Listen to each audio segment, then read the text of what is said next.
What is up, everybody? Centurion 1307 back here with you today, and we've got more info coming out on the ABK deal with Microsoft Xbox.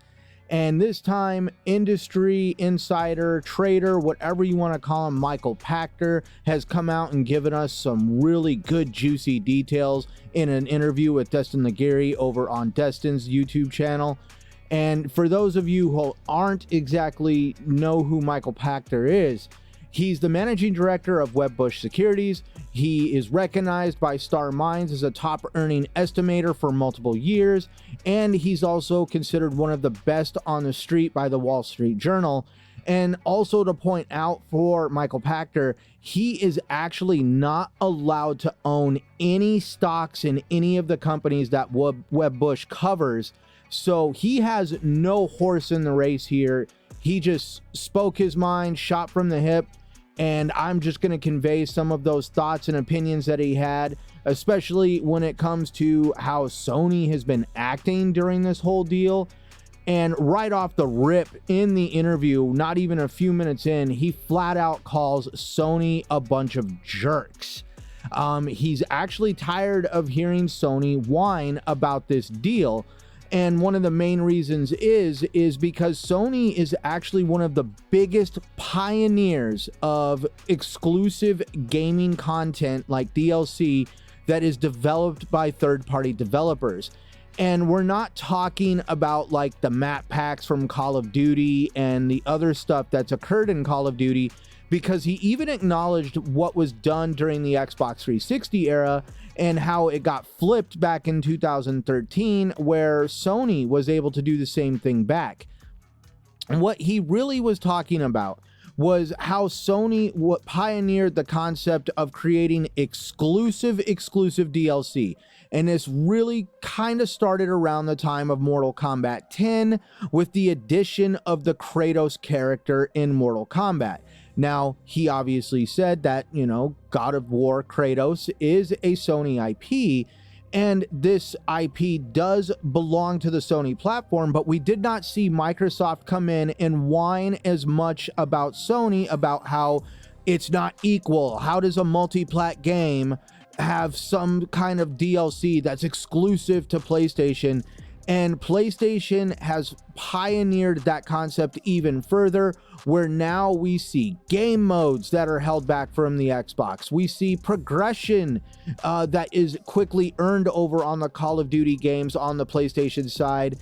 And there is just a whole plethora of things that Sony has created with exclusive DLC content to pioneer the fact that Sony has done this all along. Now, all of a sudden, they're going to cry and whine to regulators that supposedly Microsoft could do the same thing to them. And Michael Pactor even talked about it and made the joke that Sony has taken this opinion of, or position of, hey, what's good for us is not good for you. We can do this, and we don't want you to do the same thing we do. You have to work by a different set of rules. And he even scoffed at that concept.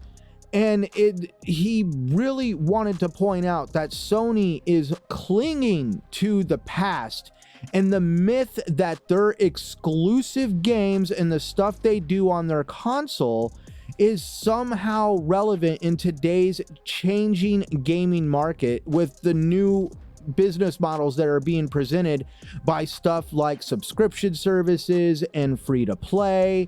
And Sony is wanting to hold on to the past and be a bunch of dinosaurs. And Michael Pactor even came out with a statement of saying that Sony can either adapt to the new market that is emerging or get run over. Plain and simple. And the other question that Destin really wanted to propose to him about how Sony's been acting is are they really being smart, refusing to deal with Microsoft and the whole 10-year deal with Call of Duty? And he says Sony is not being smart at all. Sony has been offered as much as they're going to get at this point. It's not going to get any better. He feels that Sony has played their cards as much as they can. They've taken a 3-year deal and gotten it into a 10-year deal, but they're not going to get any more time on that deal.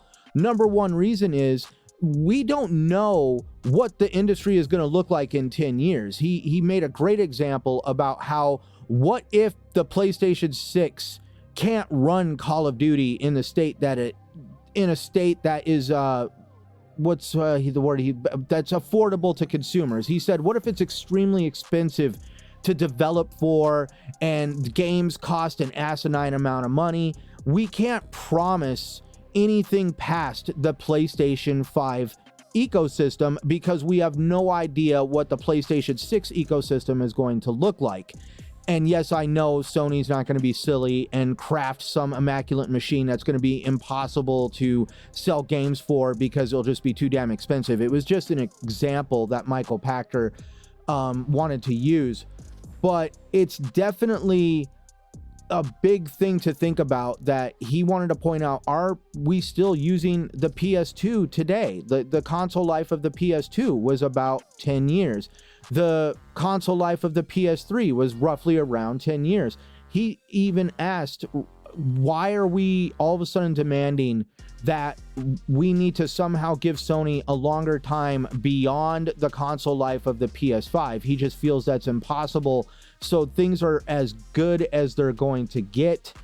And if they don't take this deal, for starters, they have to consider the fact that what if the CMA and other regulators do approve this deal and are okay with Microsoft at least offering Sony a contract, and Sony was the ones that refused it, and so therefore Microsoft has made the demands of the CMA and the EU regulators and the FTC by offering them the contract. And if Sony doesn't want to refuse it, well, what happens then?